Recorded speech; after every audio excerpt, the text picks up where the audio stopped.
Ayoko na. Eh, man, dapat kumain ka kasi mag-stress ka eh. Kailangan may energy ka. Ay, gusto ko man din sa Jollibee kumain.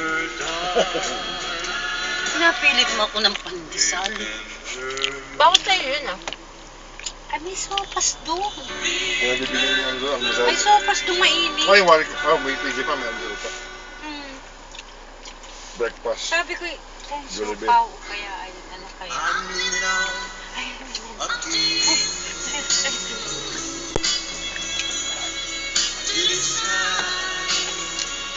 Ay, mami, kumain ka pa.